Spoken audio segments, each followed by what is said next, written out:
It's interesting. Atheism comes in for rather a bad press, and I suppose I'd rather describe myself as a humanist. I don't believe in God. I don't believe there is a God. If I were to believe in a God, I would believe in gods. I think monotheism is the really ghastly thing. That is the absolutely staggering, to me, misapprehension. I can perfectly see why anybody might imagine that each thing that grows, each phenomenon that accompanies us on our journey through life, the sky, the mountains, spirits of nature. I can imagine why man would wish to endow them with an inner something, an inner animus that they would call the god of that thing. I can see that. It's a beautiful and charming way of looking at it, and I can understand the Greek idea that there are these principles of lightning or of war or of wisdom, and that to embody them, to personify them into Athena or Aries or whichever god you want makes enormous sense. But to say that there is one only God who made it all and who is, that is just, what? Why? Who said? Where? Come on. And I love how when people watch, I don't know, a David Attenborough or a Discovery Planet type thing, where you see the absolute phenomenal majesty and complexity and bewildering beauty of nature, and you stare at it, and somebody next to you goes, "And how can you say there's no God? Look at that."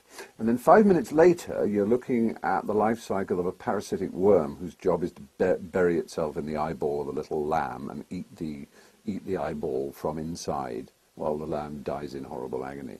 And then you turn to them and say, "Yeah, where is your God now?"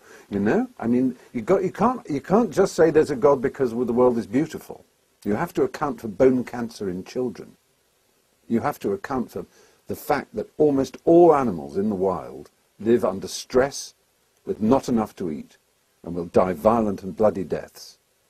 There is not any way that you can just choose the nice bits and say that means there is a God and ignore the true fact of what nature is. The wonder of nature must be taken in its totality. And it is a wonderful thing. It is absolutely marvelous.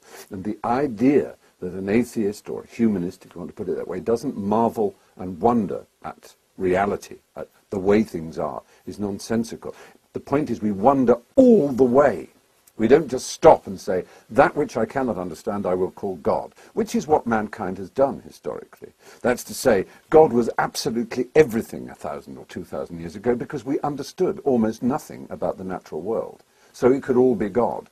And then as we understood more, God receded and receded and receded. So suddenly now he's barely anywhere. He's just in those things we don't understand, which are important.